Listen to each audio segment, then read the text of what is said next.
왕으로 나신 아기 예수님을 경배하는 우리 온 무등의 권속들이 되기를 주의 이름으로 축원합니다. 몇 해 전에 미국 보스턴에 있는 소모빌이라고 하는 작은 도시에서 실제 일어난 사건입니다. 성탄절을 즈음하여서 시가 이 성탄의 기쁨을 온 시민들과 함께 누리고자 하여 이 시청 앞 광장 앞에 첫 번째 성탄절의 모형 세트를 대형으로 준비를 했습니다. 아기 예수님을 안고 있는 마리아와 그 옆에서 아기를 바라보는 남편 요셉, 그리고 들에서 양을 치던 목자들, 그리고 동방의 박사들이 아기 예수님을 바라보고 경배하는 이 대형 모형 세트입니다. 많은 사람들이 이 성탄의 트리 앞에서 3355 그들은 사진을 찍으면서 즐거운 시간을 보내는, 그래서 그 시청 앞 광장은 명소가 되었던 것이지요. 그런데 바로 성탄 하루 전날 이 모형 세트에 아기 예수님이 없어진 거예요. 내일 성탄절 대형 그러한 행사들, 다채로운 그러한 행사들이 준비되어 있는데 이 모형 세트에 아기 예수님이 없어지는 것으로 인하여 난감하게 되었습니다. 난감하네, 그런 노래가 있지요. 난감하게 되었어요.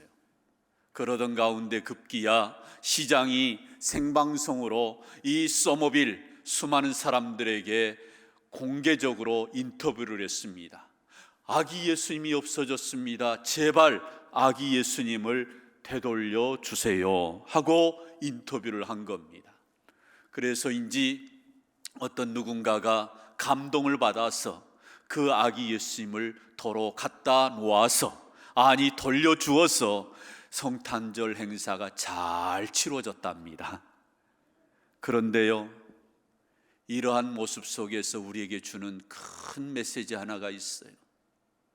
아무리 성탄 어떤 그러한 초용물이라 할지라도, 그냥 인공적으로 만들어 놓은 세트장이라 할지라도 거기에 아기 예수님이 빠져버린 초용물은 의미가 없다라는 거예요.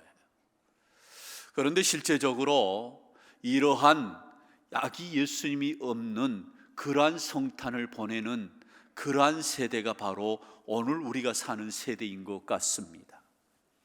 성탄절이 다가오면 많은 사람들이 기뻐하고 즐거워합니다. 젊은 연인들은 좋은 로맨스를 만들기 위한 하나의 어떤 추억거리가 생길 수 있는 그러한 날로 이벤트를 합니다. 많은 이들이 또 이 연휴를 맞이해서 성탄절 하나의 버케이션으로, 할로데이로 그들은 여기면서 그들은 좋은 곳에 여행을 떠나기도 합니다. 여러분, 이게 뭐예요? 아기 예수님이 빠져버린 성탄절에 오늘날의 세태를 대변해 주고 있는 거지요.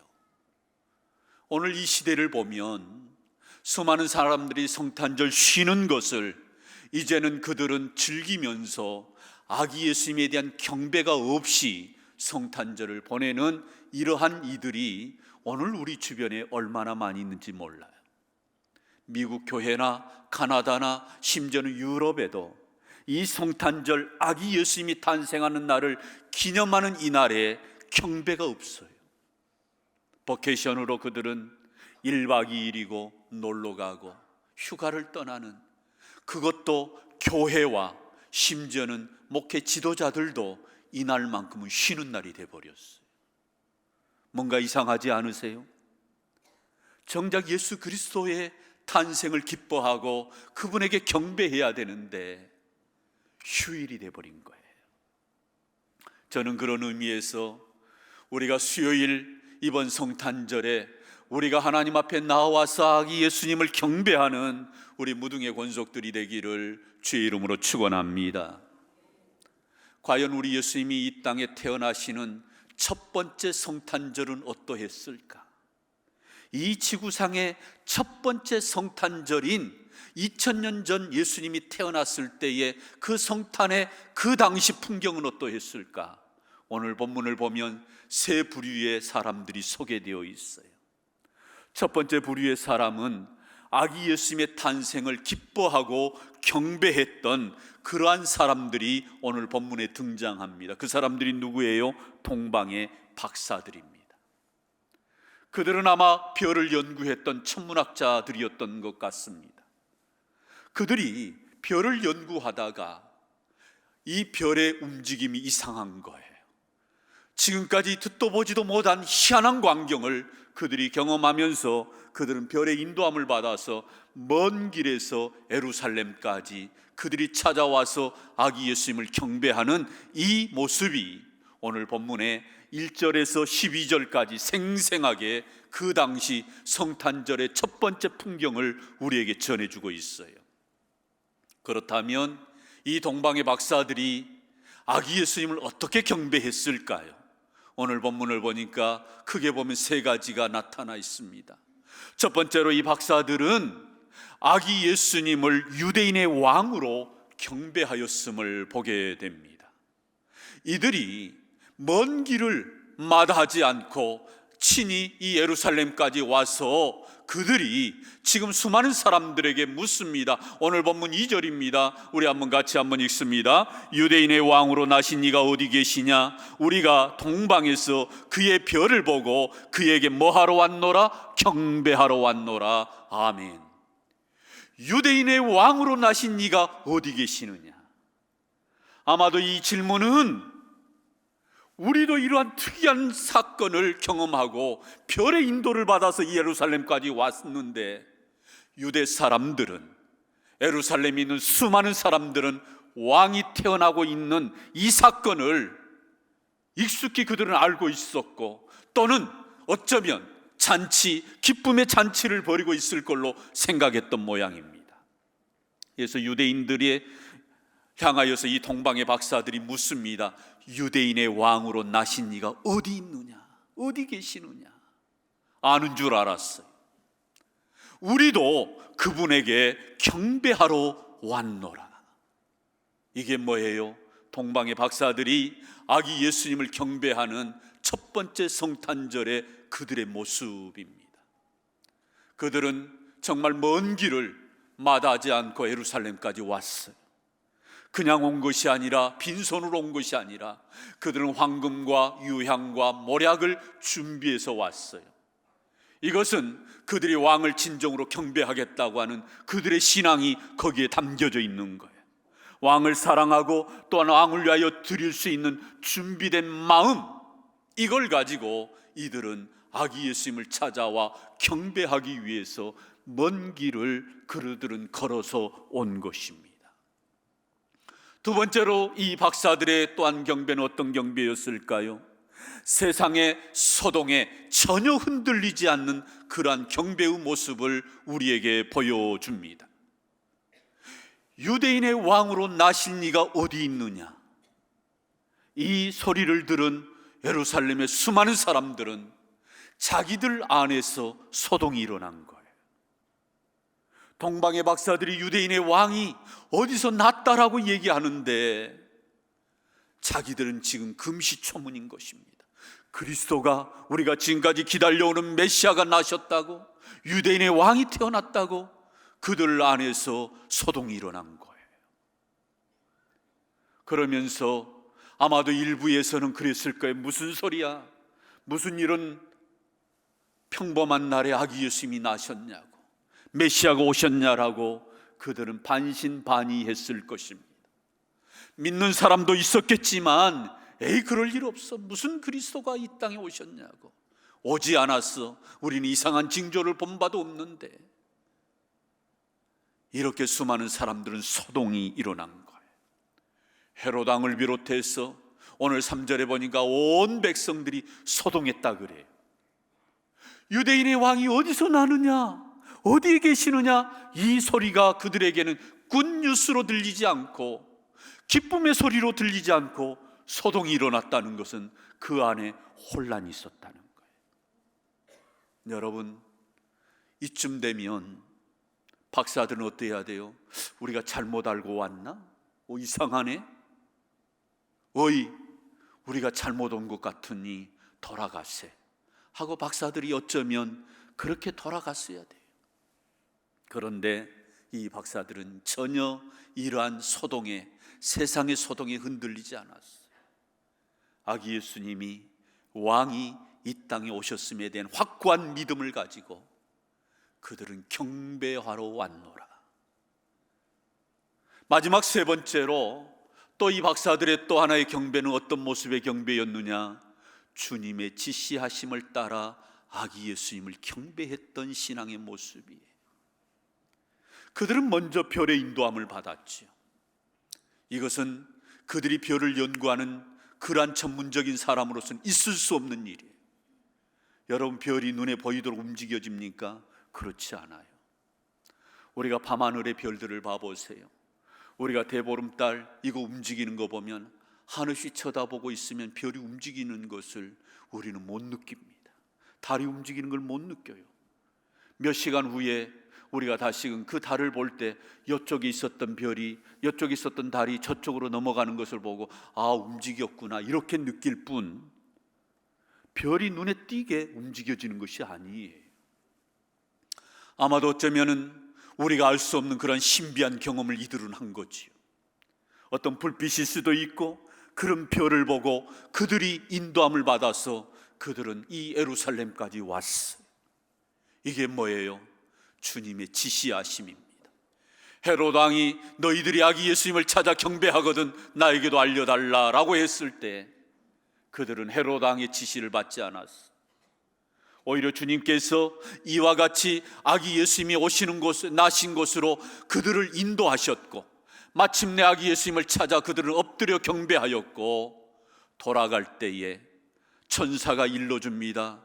헤롯에게 가지 말라라고 하였을 때 그들은 다른 길로 그들은 고국으로 돌아갔던 이러한 모습 속에 이 동방의 박사들은 철저하게 주님의 인도함을 받은, 주님의 지시함을 따르는, 주의 말씀에 의지하는 그러한 경배의 모습, 이게 동방 박사들의 모습인 거예요. 그런 의미에서 첫 번째 성탄절에 이 동방 박사들의 성탄절을 우리는 보게 되는 것입니다. 두 번째, 이 땅의 왕으로 태어나신 이 소식 앞에서 또한 불의의 반응을 보였던 사람이 누구냐? 그것은 바로 두려워하고 경계했던 사람들의 모습이다라는 거예요. 그 대표적인 사람 중에 하나가 누구냐면 헤롯 왕입니다. 로마 황제로부터 유대 땅을 다스릴 수 있는 권한을 부여받은 이 헤롯, 그는 유대의 최고의 권력자입니다. 동방의 박사들이 이 유대 땅에 왕이 태어난다라는 이 소식이 그에게는 즐거운 소리가 될 수가 없었습니다. 오히려 자기 정치 생명에 있어서 굉장히 위협을 주는 그러한 소리였기 때문에 이 헤롯 왕은 불편했습니다. 그리고 두려웠습니다. 내 정치 생명이 그 태어나는 존재로 인하여서 내 자리가 없어질 걸로 여겼던 이 헤롯 왕은 예수님의 탄생 그 자체가 두려움이었고 경계의 대상이었던 것입니다.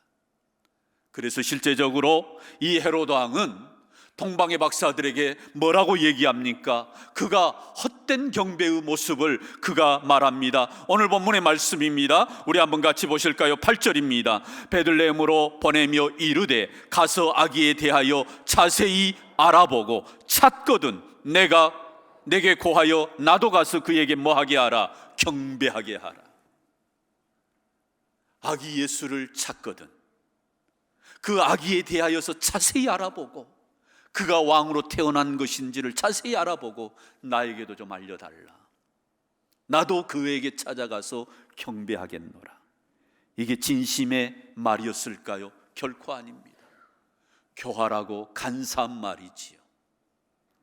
오히려 그 아기를 발견하면 아마도 3대 아니 몇 대까지 시족을 아예 멸하고자 하는 그러한 혹심이 있었던 거예요. 이러한 가운데에 마침내 이 헤롯이 박사들이 자기에게 오지 않은 것을 알고 속은 줄 알고 16절에서 뭐라고 했는가? 그의 악함이 16절에 이렇게 소개되어 있습니다. 같이 읽습니다. 이에 헤롯이 박사들에게 속은 줄 알고 심히 노하여 사람을 보내어 베들레헴과 그 모든 지경 안에 있는 산의 아이를 박사들에게 자세히 알아본 그때를 기준하여 2살부터 그 아래로 다 죽이니. 악한 왕입니다. 무서운 왕이 세상에 동방 박사들이 말하는 그때를 기준하여서 아예 위아래로 2살 미만으로 다 사내 아이를 죽여버렸던 거예요. 이렇게 악한 왕이 있어요. 아기 예수님의 오심을, 왕으로 오심을 영접하고자 하는 그러한 마음이 일말에도 없는 것입니다. 적그리스도적인 행동을 하였던 이 헤로드 왕, 아기 예수님이 이 땅에 탄생하는 것을 경계하고 두려워했던 그러한 사람이지요. 또한 부류의 세 번째 부류의 사람이 등장하는데, 이 사람들은 신앙의 형식주의에 빠져 있는 사람들입니다. 그 사람들이 어떤 사람들이에요? 바로 종교 지도자들이지요. 당시 제사장, 서기관, 바리새인, 율법사들, 이들은 성경에 대해서 박학다식합니다. 어디에 어떤 책에 무슨 내용의 말씀이 있는지 너무나도 잘 아는 사람들이에요. 그리고 이러한 신앙을 가지고 수많은 성도들을, 백성들을 가르쳤던 사람들이기에 누구보다도 그리스도에 대한, 메시아에 대한 그런 지식이 있었던 사람들이에요. 이미 하나님께서 선지자 이사야를 통하여서 600년 전부터 내가 너희들 가운데 메시아를 보내줄 것이다. 그래서 그들은 메시아를 기다리는 메시아 대망 사상이 있었어요. 그래서 그들은 어제나 오늘이나 메시아를 기다린 것입니다. 곧 오소서 임마누엘, 그들은 기다렸어요. 그렇다면 동방의 박사들이 유대인의 왕이 어디에 계시느냐, 유대인의 왕으로 나신 이가 어디 계시느냐, 이 말 앞에 정말 유대인의 왕이 이 땅에 오셨다는 말인가? 그리스도가 이 땅에 오셨다는 말인가? 그렇다면 박사들이요, 우리와 함께 가서 우리가 그분에게 경배하십시다, 이렇게 반응을 해야 되는데 그들은 전혀 이러한 신앙의 태도가 없었어요. 성경에 대해서 누구보다도 잘 알고 있는 이 박사들, 이 신앙의 지도자들을 향하여 헤롯이 그 나신 왕이 어디 있는가, 이게 헤롯의 관심이에요. 나의 정치적인 생명에 위협을 줄 수 있는 경계 대상 1호 이 존재를 없애야 하기 때문에 성경을 많이 아는 지도자들을 불렀습니다. 너희들이 기다리는 메시아가 어디서 나온다고 그러더냐. 이때에 이 종교 지도자들이 헤롯에게 5절로 6절에서 그들은 이렇게 말합니다. 우리 한번 5절로 6절의 말씀 같이 한번 읽습니다. 이르되 유대 베들레헴 이오니 이는 선지자로 이렇게 기록된 바, 또 유대 땅 베들레헴이 너는 유대 고을 중에서 가장 작지 아니하도다. 내게서 한 다스리는 자가 나와서 내 백성 이스라엘의 목자가 되리라 하였음이니이다. 아멘. 이 말씀은 일찍이 미가 선지자를 통하여서 그리스도가 어느 도시에 태어날 것인가, 어느 도시예요? 베들레헴. 그곳에 태어날 것에 대한 예언의 말씀을 이 종교 지도자들은 누구보다도 알고 있었어요. 그리고 그것을 또한 가르쳤어요. 왕이시여, 장차 이 땅에 오실 그리스도는, 메시아는 베들레헴입니다. 그래서 헤롯이 알게 되고 박사들을 그리 보내면서 아기를 찾아 경배할 때 나도 알려달라. 헤롯은 나름대로 그 말씀에 대해서 믿었던 사람이에요. 그러나 이 종교 지도자들은 박사들과 함께 가지를 않았어. 다시 말씀드리면 경배하고자 하는 마음이 그들에게는 없었던 모양입니다. 우리 예수님께서 평소 제자들에게 말씀을 가르치시면서 요한복음 17장 3절에서 영생에 대해서, 믿음에 대해서 이렇게 말씀하신 바가 있어요. 우리 한번 같이 한번 읽으실까요? 영생은 곧 유일하신 참 하나님과 그가 보내신 자 예수 그리스도를 뭐 하는 것이니이다? 아는 것이니이다. 진정한 믿음이라고 하는 것은 진정한 신앙이라고 하는 것은, 영생이라고 하는 것은 하나님과 그가 보내신 자 예수 그리스도를 뭐한 것이니라? 아는 것이니라. 여기에 이 알다라고 하는 이것은 어떤 지식, 난리지를 얘기하는 게 아니에요. 이 지식을 얘기하는 게 아니에요. 성경 어디 책에 몇 장 몇 절에 뭐가 있더라, 그 지식을 얘기한 게 아니에요. 여기서 이 알미라고 하는 것은 야다, 즉 이것은 경험하다, 체험하다, 인격적으로 그분을 내가 만나서 아는 것, 이것을 이야기하는 거예요. 그렇습니다. 우리의 믿음은 지식적으로 성경에 대해서도 알아야 되겠지만, 그러나 더 중요한 것은 예수 그리스도를, 하나님을 인격적으로 만나고 경험하고 체험하는 이러한 신앙의 경험들이 우리 안에 일어나기를 주의 이름으로 축원합니다. 하나님과 그가 보내신 자 예수 그리스도를 아는 것이니라. 이것이 진정한 영원한 생명을 얻는 자의 모습이고, 이게 믿음이라는 거예요. 종교 지도자들은 지식은 있었어요. 그러나 인격적으로 주님을 만나고 경배하고 그분을 받아들이는 이러한 체험적인 그러한 신앙의 모습이 없어요. 요한복음 1장을 보시면 우리 예수님께서 이 땅에 오시는 그 당시의 모습을 요한복음 1장에서 아주 적나라하게 우리에게 소개되고 있어요. 예수님이 이 땅에 오실 때 어떤 백성들의 반응이 있었는가? 우리 9절로 10절의 말씀인데 우리 한번 같이 봉독합니다. 참빛 곧 세상에 와서 각 사람에게 비추는 빛이 있었나니 그가 세상에 계셨으며 세상은 그로 말미암아 지은 바 되었으되 세상은 그를 뭐하지 못하였고 알지 못하였고 자기 땅에 오매 자기 백성이 영접하지 아니하였으나. 우리 예수님이 이 땅에 참빛으로 오셨다는 거예요. 여러분, 빛이라고 하는 것은 모든 사람들이 볼 수 있는 그러한 하나의 물체입니다. 여러분, 빛이 비추었는데 빛을 알아보지 못하는 사람이 있나요? 빛이라고 하는 것은 어둠을 몰아내는 것이기 때문에 빛이 비추어 있으면 모든 사람은 그 빛 가운데서 빛을 느끼는 거예요. 빛을 보는 것입니다. 빛을 경험하는 것입니다. 그런데 이 세상에 참빛으로 오신 예수 그리스도가 모든 사람이 볼 수 있도록, 알아볼 수 있도록 그렇게 오셨는데도 불구하고, 느낄 수 있도록 오셨는데도 불구하고 우리 예수님을 알지 못하였고 자기 땅에 오매 자기 백성들이 영접하지 아니하였으나. 우리 예수님은 하나님 아버지와 함께 이 우주 만물을 창조하시고 유대 땅을 창조하셨는데 자기 땅에 우리 예수님이 오신 거예요. 자기 백성들에게 오신 것입니다. 그런데 그들은 참빛으로 오신 예수 그리스도를 알아보지 못한 거예요.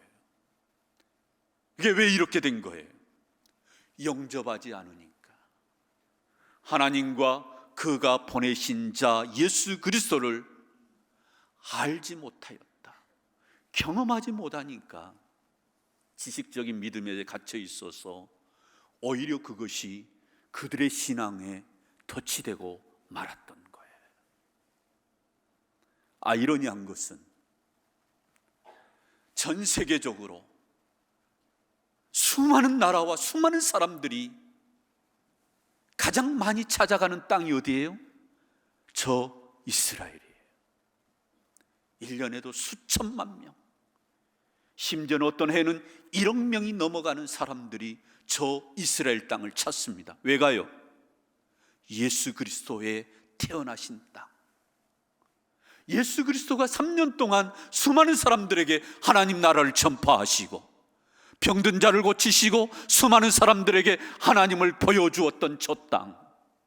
마침내 저 땅에서 예수 그리스도가 십자가에 달려 죽으심으로 우리를 구원해 주시는 저 땅, 그 땅을 한번 밟아보기 위해서 수많은 크리스찬들은 성지순례로 저 유대 땅을 찾고 있어요. 그런데 중요한 것은 여전히 그들은 이 성지 순례객들을 대상으로 그들의 생업을 이어가고 장사를 하고 상업을 하고 있지만 정작 그리스도로 메시아로 오신 예수 그리스도를 알아보지 못하고 살아가는 그 자체가 아이러니하고 넌센스라는 거예요. 희한하잖아요. 생각이 있는 사람이라면 한 번쯤은 생각해 볼 수 있잖아요. 왜 이렇게 전 세계 사람들이 각처에서 예루살렘으로, 예수님이 살으셨던 그 동네로, 그 사역의 현장으로 저렇게 저들이 찾아가는 것일까? 그 가운데서 답을 얻어야 되잖아요. 성령의 계시함을, 그러한 음성을 들어야 되잖아요. 그리고 성경을 다시 보아야 되잖아요. 이사야를 통하여, 미가 선지자를 통하여 예언의 말씀으로 들려주셨던 이 말씀이 과연 이루어졌는가 한번 살펴보아야 되잖아요. 그런데 여전히 그들은 메시아를 기다릴 뿐, 이미 2000년 전에 오신 예수 그리스도를 영접하지 아니하였고, 자기 땅에 자기 백성에게 오매 그를 영접하지 아니하였으나, 가슴 아픈 이야기예요. 하나님의 아픔이 그 구절 속에 담겨져 있어요. 그래도 퍽이나 감사하고 소망적인 것은 이 유대인들 가운데 그래도 자세히 들여다보고 또 말씀을 다시 한번 들여다보니까 그리스도가 2000년 전에 오셨음을 알게 되고 믿게 되고 인정하는 사람들이 있어요. 그 사람들이 누구냐? 메시아닉 주라고 하는 사람이에요. 즉 유대인들 가운데 메시아를 받아들이고 인정하는 사람을 가리켜서 메시아닉 주 그래요. 전체 인구의 숫자는 미미하지만 대략 한 2%. 그러나 서서히 이 메시아가 오셨음을 그들이 알게 되고 깨닫게 되고, 그래서 우리가 잘못 알았네, 예수 그리스도가 이미 오셨네, 자기들끼리 이제 복음이 전해지고 있어요. 예수님은 그런 의미심장한 말씀을 하신 바가 있지요. 온 유대와 사마리아와 땅끝까지 이르러 내 증인 되리라. 그런데 실제적인 땅끝이 어딜까요? 저 유대 땅에, 복음의 발상지, 아직도 예수 그리스도를 보지 못하고 영접하지 않는 저 땅을 우리는 선교적인 관심으로, 하나님의 마음으로 저 땅을 바라보고, 저 예루살렘에서부터 수많은 유대인들이 예수 그리스도를 메시아로 인정하고, 그리고 마침내 그 복음이 전 세계로 땅끝까지 흘러갈 수 있도록 우리는 중보하시기를 주의 이름으로 축원합니다. 레오나르도 다빈치라고 하는 천재적인 화가가 있지요. 이 다빈치가 43살 때 있었던 일입니다. 그는 무엇보다도 천재적인 화가로서 그 당시 많은 사람들에게 알려진 사람인데, 이 40대에 가장 그의 화가로서 왕성하게 활동하는 완숙미가 잘 드러난 때였습니다. 그때 이탈리아 밀라노의 루도비코라고 하는 공작이 이 다빈치에게 예수 그리스도의 최후의 만찬의 그림을 부탁합니다. 그것을 나름 의미 있다고 받아들이고 이 레오나르도 다빈치는 그 최후의 만찬의 그림을 성경을 보면서 묵상하고 그려내기 시작합니다. 그리고 세상에 알리기 전에 먼저 자기의 절친에게 이 그림을 보여주면서 자네가 이 그림에 대해서 한번 말해달라고. 이때 이 친구가 유심히 이 그림을 보면서 시선이 꽂힌 곳이 있었어요. 그것은 다름 아닌 예수님의 오른손에 은잔이 들려져 있는데 너무나도 생생하고 사실적으로 그려져 있는 거예요. 그래서 격찬하면서 예수님 오른손에 들려져 있는 이 은잔은 너무나도 생동감 있게 표현했네, 아주 걸작이네 라고 얘기한 거예요. 이때 레오나르도 다빈치는 붓을 들고 그 은잔을 확 지워버렸어요. 깜짝 놀란 친구는 왜 그러냐고 물을 때에 이 다빈치가 유명한 말을 합니다. 뭐라고 했느냐 하면, 아무것도 이 그림에서 예수님보다 더 중요한 것은 없어야 하기 때문이야. 이 그림에서 내가 보여주려고 하는 것은 예수 그리스도이지 자네가 본 은잔이 아니야. 이것이 가장 중요하네. 사랑하는 성도 여러분, 우리는 또다시 2019년 성탄절을 맞이합니다. 해마다 이 성탄절이 우리에게 다가오는데, 이 성탄이 작년의 성탄절과 그 의미가 달라야 됩니다. 무엇보다도 우리는 예수 그리스도를 경배하는 동방의 박사들처럼 우리가 수요일 날 나와서 우리가 아버지 예수님께 온전히 경배하는 성탄절 되기를 주의 이름으로 축원합니다. 쉬는 날이 아니에요. 버케이션을 어디를 떠나는 날이 아닙니다.